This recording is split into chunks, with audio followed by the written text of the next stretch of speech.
Hello दोस्तों, नमस्कार। ये पार्ट टू वीडियो में सेविंग्स एंड इन्वेस्टमेंट का पार्ट टू वीडियो बना रहा हूँ। इसके अंदर आपका स्वागत है। अभी आपने जैसे पहले वीडियो देखा है, उसके अंदर मैंने क्लियरली बताया कि अगर सब खर्चा होने के बाद आपके पास पैसा बचता है तो ही आप इन्वेस्टमेंट के बारे में सोच सकते हैं। तो अगर आपके पास पैसा है तो ही आप ये वीडियो देखिए, नहीं तो मत देखिए, ठीक है।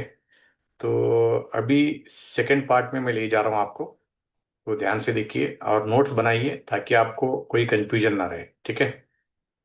क्योंकि ये सब चीजें आपको जल्दी मिलता नहीं है until unless you complete your commerce degree और एमबीए फाइनेंस वगैरह नहीं किया है, तो ये सब जानकारी जल्दी मिलता नहीं। अभी एफडी के बाद में हम आते हैं PPF and government saving scheme. उसके अंदर सबसे पहला आता है पीपीएफ यानी पब्लिक प्रोविडेंट फंड। इसका रिटर्न्स मिलता है 7.1% से पर एनम। ये भी चेंज होता है, डिपेंड्स ऑन द आरबीआई का जो इंटरेस्ट रेट चेंज होता है, वैसे ये भी चेंज होता है। 15 साल का लॉक इन पीरियड है और मिनिमम इन्वेस्टमेंट 500 रुपये से लेकर 1.5 लाख रुपए तक मैक्सिमम आप साल में इन्वेस्ट कर सकते हैं। एक साल में आप 1.5 लाख से ज्यादा पीपीएफ में इन्वेस्ट नहीं कर सकते हैं। ये ट्रिपल टैक्स फ्री है, एक्सेप्ट एक्सेप्ट एक्सेप्ट। मतलब कोई भी इसमें टैक्स नहीं लगता है, इनकम टैक्स नहीं लगता है इसके ऊपर। Okay, triple tax free investment है, ठीक है। ये आपको ध्यान में रखना बहुत जरूरी है। उसके बाद में आता है कि सुकन्या समृद्धि। जैसे मोदी जी ने जो गर्ल चाइल्ड सेविंग स्कीम लाया है सुकन्या समृद्धि, इसके अंदर भी आप इन्वेस्ट करेंगे तो ये भी थोड़ा कंपेयरिंग टू अदर्स 8.2% मिनिमम। जैसे बच्ची पैदा हो जाती है 21 साल तक के लिए आप महीने का कम से कम 250 रुपये से लेकर 1.5 लाख रुपए तक मैक्सिमम इन्वेस्ट कर सकते हैं। और इसमें भी सेक्शन 80C के अंदर ट्रिपल ई बेनिफिट है, मतलब एक्सेम्प्ट एक्सेम्प्ट एक्सेम्प्ट। मतलब आप इन्वेस्टमेंट करने के टाइम में भी टैक्स एक्सेम्पशन मिलेगा आपको, निकालने के टाइम में भी टैक्स एक्सेम्पशन मिलेगा। इसको इसके ऊपर कोई इनकम टैक्स नहीं लगेगा, ठीक है। सो ट्रिपल ई बेनिफिट है सुकन्या समृद्धि के लिए। उसके बाद में आता है सीनियर सिटीजन्स का सेविंग स्कीम। तो उसके अंदर भी 8.2% है, मैक्सिमम लिमिट 30 लाख रुपीज है, 3 बार 5 साल है, क्वार्टरली इंटरेस्ट पे आउट है, ठीक है। सो क्वार्टरली आपको इंटरेस्ट मिलेगा। अगर आप 30 लाख रुपए बैंक में रखते हैं तो 8.2% आपको इंटरेस्ट मिलेगा साल की, ठीक है। तो आपको क्वार्टरली इसमें आप इंटरेस्ट ले रहे हैं, यानी आप एक मंथली इनकम आप देखते हैं तो उसके लिए ये ठीक रहेगा। अगर आप 30 लाख रुपीज रखते हैं, 30 लाख के लिए मतलब 8% पे आप पकड़ेंगे, 2.4 लाख रुपीज साल का होता है। तो उसको डिवाइड कीजिए 3 महीने के लिए, तो वो हिसाब से आपको मंथली इंटरेस्ट आपको मिलेगा, ठीक है। तो इसको आप कैलकुलेट करके अगर आपको ठीक लगता है तो इसमें भी आप इन्वेस्ट कर सकते हैं।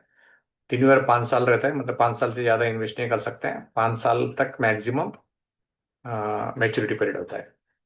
उसके बाद में आते हैं national saving certificate. 7.7% per annum है, 10 5 ईयर है। इसमें कोई मैक्सिमम लिमिट नहीं है और tax eighty C deduction deduction available है, लेकिन टैक्सेबल इनकम है, ठीक है। तो जैसे यहाँ ट्रिपल ई था, ट्रिपल ई था, यहाँ नहीं है, ठीक है, यहाँ भी नहीं है। ये आपको इनकम में ऐड हो जाएगा। इसके बाद में आता है government corporate bonds. Government and corporate bonds government securities होते हैं जो 6.5 to 7.5%। आजकल बहुत सारे डीमैट में ये फैसिलिटीज है, आप उसमें उसका यूज कर सकते हैं।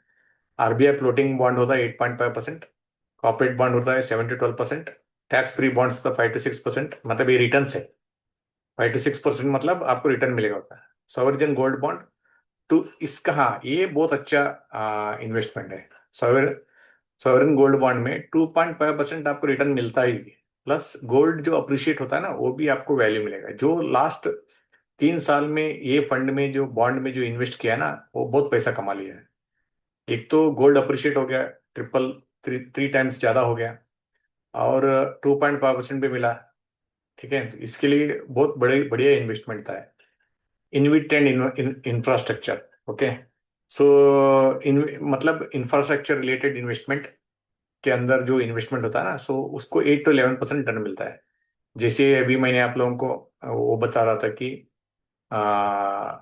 रिट के बारे में, तो रिट और इन्विट ऑलमोस्ट सेम है। Bond yield comparison, okay. So corporate जो बॉन्ड होता है ना, सो 13% है मैक्सिमम, कॉर्पोरेट में 9% तक, जी सेट जो होता है, और 7%, PPF 7%, FD 7%, savings account 4%। Bond investing की concept, when interest rate rise bond prices fall. अगर एफडी का रेट बढ़ गया तो बॉन्ड का रेट कम हो जाता है, ठीक है। तो तब आप क्या करेंगे, बॉन्ड को बेच के आप एफडी में डालेंगे। फिर जब भी एफडी का रेट घट जाता है तो आप बॉन्ड का रेट बढ़ जाएगा, ठीक है। तब आप एफडी तोड़ के फिर आप बॉन्ड में डालेंगे। यहाँ भी स्विच करते रहना पड़ता है, ठीक है। तो ये सब करने के लिए अगर आपके पास टाइम है तो कर सकते हैं, नहीं तो ये सब पोर्टफोलियो मैनेजर्स ये सब मैनेज करते हैं। तो we have a portfolio managers वो आर सेबी रजिस्टर्ड। अगर आप चाहते हैं ये सब करें हम लोग, तो उसके लिए भी आप हमें कांटेक्ट कर सकते हैं, ठीक है।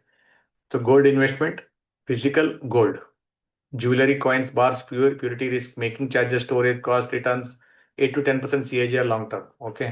तो जब आप ज्वेलरी लेते हैं तो उसमें ये सब खर्चा रहता है। एक प्योरिटी रिस्क होता है, 24 कैरेट है तो 22 कैरेट देते हैं। 22 कैरेट बोल के 20 कैरेट के गोल्ड भी मिलता है। और उसके ऊपर हॉलमार्क आ गया तो हॉलमार्क का भी मतलब आपके ऊपर पूरा भरोसा है तो हॉलमार्क ठीक है, ट्रस्टेड है, तो कर सकते हैं। तो 10% CAGR नहीं, ज्यादा रिटर्न दे दिया गोल्ड ने, ठीक है। सो सॉवरेन गोल्ड बॉन्ड, जैसे RBI issue 2.5% extra interest per annum, gold appreciation अलग से, टैक्स फ्री एंड मेच्योरिटी, और 8 ईयर का, 8 साल का टेन्योर होता है। अभी जो भी सॉवरेन गोल्ड बॉन्ड जो लिया है ना, उनको अच्छा प्रॉफिट हुआ है, ठीक है। और उसके अलावा सिंपल है, गोल्ड ईटीएफ होता है। आपके पास बहुत कम पैसे, 100 रुपये है, गोल्ड में इन्वेस्ट करना है, तो आप गोल्ड ईटीएफ में डाल सकते हैं। ये स्टॉक एक्सचेंज में ट्रेड होता है, 99.5% प्योर गोल्ड मिलता है, no storage risk. Demat account चाहिए, डीमैट अकाउंट में आप ट्रेडिंग कर सकते हैं गोल्ड ईटीएफ में। आज इन्वेस्ट करके 5 5 दिन के बाद में भी ले सकते हैं आप। 5 दिन में क्या, 1 साल में भी निकाल सकते हैं। वैसा कोई लॉक इन पीरियड नहीं है। जैसे गोल्ड का अप्रिशिएशन होता है वैसे ये भी अप्रिशिएट होता जाएगा।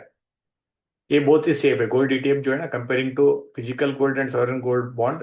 गोल्ड 8 साल का है, उसमें लॉक इन पीरियड है ना, तो यहाँ कोई लॉक इन पीरियड नहीं। जब आप चाहिए तब इसको निकाल के आप गोल्ड को परचेज कर सकते हैं फिजिकल। अभी बच्चे का शादी है, घर में कोई इंपॉर्टेंट फंक्शन से आप गोल्ड लेना है, तो 1 2 साल में आपको पैसे की जरूरत है, तो ये गोल्ड ईटीएफ सबसे बढ़िया चीज़ है, ठीक है। और गोल्ड फ्यूचर्स में जो ट्रेडिंग होता है एमसीएक्स में, बहुत ही हाई लेवल का जो लोग होते हैं ना, बहुत ही रिच लोग, वो कर सकते हैं इसमें। इसमें इजी नहीं है, बहुत ही high risk and high reward है। Leverage based gold trading, high risk for advance traders only, मैंने सबकी बस की बात नहीं है, ठीक है। Why gold, inflation hedge plus safe haven, portfolio diversifier. Gold has given at least 10% CAGR over last 20 years in India. Recommended allocation 5 to 15% of portfolio. मतलब गोल्ड रिटर्न ज्यादा दे रहा है बोल के पूरा पैसा आप गोल्ड में मत डालिए। मैक्सिमम 15% आपका पोर्टफोलियो में होना चाहिए। Best held as HGB for additional 2.5% interest. अगर इस ओरिजिन गोल्ड बॉन्ड में आप डालते हैं तो एक्स्ट्रा 2.5% भी मिलता है। तो सब कुल मिला के आपको 12.5% तक रिटर्न हो गया, ठीक है। म्यूचुअल फंड से भी बेटर है। तो avoid physical gold for investment purpose due to hidden cost. एक तो चोरी का रिस्क रहता है, और कभी बैंक लॉकर में जाकर के तो लॉकर का पे करो, फीस पे करो। अभी बहुत सारे ऐसे बैंक में लॉकर से भी आपको गोल्ड भी चोरी हो गया, आपने न्यूज़ सुना रहेगा। तो ये सब रिस्क रहता है। इससे बेस्ट है एक सॉवरेन गोल्ड बॉन्ड और गोल्ड ईटीएफ, ये दो मेरा बेस्ट चॉइस है, ठीक है। अब आते हैं म्यूचुअल फंड्स। म्यूचुअल फंड्स क्या है, अभी बहुत सारे लोगों को स्टॉक मार्केट का नॉलेज नहीं होता है, तो वो लोग क्या सोचते हैं कि मेरे को स्टॉक मार्केट का रिटर्न मिले, और मेरे को ये पता नहीं कि कौन सा स्टॉक में इन्वेस्ट करना है, कैसे इन्वेस्ट करना है, मेरे पास टाइम नहीं है। तो वो लोग क्या करते हैं, ऐसा हजार लाखों लोगों को इकट्ठा करते हैं। एएमसीज यानी म्यूचुअल फंड कंपनियाज, असेट मैनेजमेंट कंपनियाज उनको बोलते हैं। वो इकट्ठा करके सबका पैसे को 20 से 40 स्टॉक का एक पोर्टफोलियो बनाता है, यानी सेक्टर वाइज और risk wise, small cap, mid cap, large cap को डिवाइड करते हुए, उसमें भी जैसे आपका रिस्क है वैसा पोर्टफोलियो बना सकते हैं। वो बना के उसके अंदर जो लाखों लोगों से पैसा लिया रहता है ना, उसको यूनिट्स में डिवाइड किया जाता है। यूनिट्स में डिवाइड करके म्यूचुअल फंड में इन्वेस्ट करते हैं। तो मिनिमम आपको अभी 5,000 रुपये जरूरी नहीं है, 100 रुपये से भी आप म्यूचुअल फंड में इन्वेस्ट कर सकते हैं आजकल। और कम से कम इन्वेस्टमेंट, अगर आप टैक्स सेविंग म्यूचुअल फंड देख रहे हैं, जैसे इनकम टैक्स के लिए आपको इन्वेस्ट करना है, तो 3 साल का लॉक इन पीरियड होता है। अदरवाइज कोई भी lock in period mutual fund में नहीं होता है, हाईली लिक्विड होता है। और कम से कम आप 100 रुपये से लेकर कितने भी आप म्यूचुअल फंड में इन्वेस्ट कर सकते हैं। सो इन्वेस्टमेंट पीरियड 20 साल, मैंने खाली कैलकुलेशन के लिए लिखा है।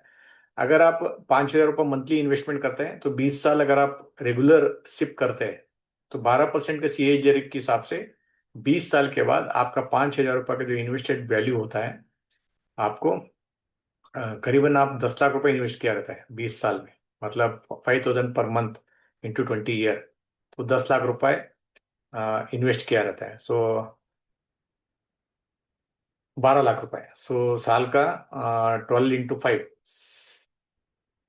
6 लाख, 60,000, 60,000 रुपीज होते हैं। 60,000 इंटू 20, मतलब 12 12 लाख रुपए हो गया। 12 लाख रुपीज आप इन्वेस्ट करेंगे तो आपको 49.96 लाख रुपीज मिलेगा, मतलब करीबन 50 लाख रुपए आपका अमाउंट। अगर आपको घर लेना है 20 साल के बाद, अभी अभी जस्ट आपने जॉब ज्वाइन किया है, तो आपके लिए बहुत बेस्ट है। ठीक है, इसमें भी अलग अलग फंड होता है। इक्विटी फंड होता है, हाई रिस्क हाई रिटर्न, और डेब्ट फंड होता है, और लो रिस्क जैसे bond, treasure bills, securities, government securities, FD जैसे ही थोड़ा बेहतर रहता है एफडी से। आप डेब्ट फंड में भी, म्यूचुअल फंड में इन्वेस्ट कर सकते हैं। उसके बाद में आता है हाइब्रिड फंड, तो रिस्क मीडियम रहता है। हाइब्रिड मतलब इक्विटी डेब्ट दोनों का मिक्स करके, मतलब मेरे को इक्विटी का भी रिटर्न चाहिए और रिस्क डेप्ट का चाहिए, तो वैसे लोगों को 50% इसमें डालेंगे, 50% उसमें डालेंगे, ताकि अगर कल इक्विटीज में प्रॉब्लम हो गया, मार्केट क्रैश हो गया, तब एटलीस्ट आपको डेप्ट आपको बचाएगा। वैसा रहता है। और चौथा होता है इंडेक्स फंड, मतलब डायरेक्टली निफ्टी को ही ट्रैक करते हुए, निफ्टी जैसे मूवमेंट करता है वैसे इंडेक्स फंड भी आपको रिटर्न करेगा। तो index fund normally 10 to 12% return देते हैं। ठीक है, ये बिगिनर के लिए अच्छा रहेगा, तो जिसको टेंशन नहीं लेना रहता उसके लिए। सिप का मतलब सिस्टमेटिक इन्वेस्टमेंट, मतलब मंथली मंथली इन्वेस्ट करना है, उसको सिप बोलते हैं। ठीक है, अभी आते हैं exchange traded fund and invest index investing. Exchange traded fund मतलब जैसे हम लोग स्टॉक मार्केट में ट्रेडिंग करते हैं, वैसे म्यूचुअल फंड में भी एक्सचेंज ट्रेडेड फंड होता है। तो exchange traded fund trades on a stock exchange like a stock, track an index Nifty 50, Sensex Nifty, next next Nifty 50, bank Nifty को भी निफ्टी 20 आता है, और बैंक 20 आता है, बाद में IT 20 आता है, गोल्ड 20 आता है। वैसे आप जैसे एक्सचेंज ट्रेडेड फंड बोल के उनको आप कर सकते हैं इन्वेस्टमेंट। निफ्टी 20 निफ्टी 50 में इन्वेस्ट करता है, एक्सपेंसेस हार्डली 0.4% रहेगा, और 5 साल का रिटर्न आप देखेंगे करीबन 13% रहता है। तो निपॉन जूनियर 20 है, नेक्स्ट नेक्स्ट निफ्टी 50 वाला, वो भी करीबन 50% रिटर्न दिया है, एक्सपेंसेस इसमें दिया है। एडिलवाइज US ETF है जो 16% रिटर्न दिया है, और निपॉन गोल्ड फंड जो है वो करीबन 14% रिटर्न दिया है। तो वैसा आप कंपेयर करके आप इन्वेस्ट करेंगे। ये मीडियम रिस्क वाला इन्वेस्टमेंट है, हाईली लिक्विड है, बाई सेल कभी भी कर सकते हैं आप। अवेलेबल फॉर इक्विटी, गोल्ड, डेप्ट, इंटरनेशनल सेक्टर ETF भी कर सकते हैं। सो नो फंड मैनेजर, कोई रिस्क नहीं है, ये पूरा ऑटोमेटेड है। तो इसको भी आप सिप में चाहे तो सिप में भी कर सकते हैं, लेकिन ये सब चीज़ के लिए डीमैट जरूरी होता है। सो डीमैट अकाउंट आपके पास नहीं है तो आप हमें कांटेक्ट कीजिए, तो हम आपको असिस्ट करेंगे कि डीमैट कैसा खोलना है, और क्या क्या डॉक्यूमेंट लगता है, कौन सा डीमैट आपके लिए अच्छा है। तो आपको रिस्क को समझ के हम आपको डीमैट एडवाइस करेंगे। ठीक है, तो ये हो गया ETF एंड इंडेक्स इन्वेस्टिंग। तो नेक्स्ट चलते हैं, नेशनल पेंशन स्कीम और रिटायरमेंट प्लानिंग। सो अभी रिटायरमेंट प्लानिंग क्यों करें हम लोग, बहुत सारे लोग ये सोचते हैं। आप देखो, आपका घर में सबसे ज्यादा पैसा खर्चा कब होता है? जब आप छुट्टी लेके घर पे रहते तब पैसा खर्चा होता है, जब आप काम करते रहते तब पैसा ज्यादा खर्चा होता है, वो सोचिए जरा।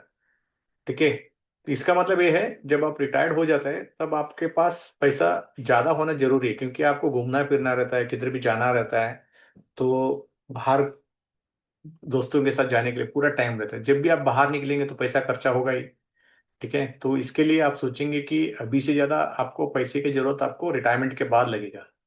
समझो अभी आपको 20,000 रुपये आपका रिक्वायरमेंट है मंथली, जब आप रिटायर्ड हो जाएंगे 40 साल के बाद, तब वही 20,000 रुपये आपको चाहिए कम से कम 60,000 रुपये, कंसिडरिंग इन्फ्लेशन वगैरह, वो टाइम पे दवाई का कॉस्ट, वो टाइम पे आपका मेडिकल एक्सपेंसेस, और वो टाइम पे मेडिकल इन्फ्लेशन, वो टाइम पर कॉस्ट ऑफ लिविंग का एक्सपेंसेस, आप सब दे के कैलकुलेट करके अभी से अगर आप NPS एंड रिटायरमेंट प्लानिंग करेंगे तो आपका जो रिटायरमेंट है हैप्पी और सक्सेसफुल रहेगा।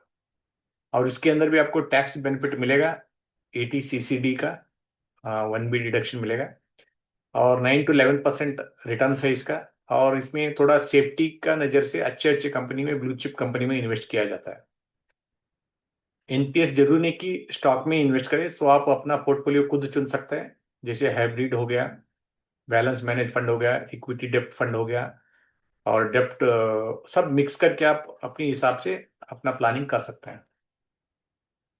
एनपीएस का मेन फीचर क्या है, इस गवर्नमेंट रेगुलेटेड है।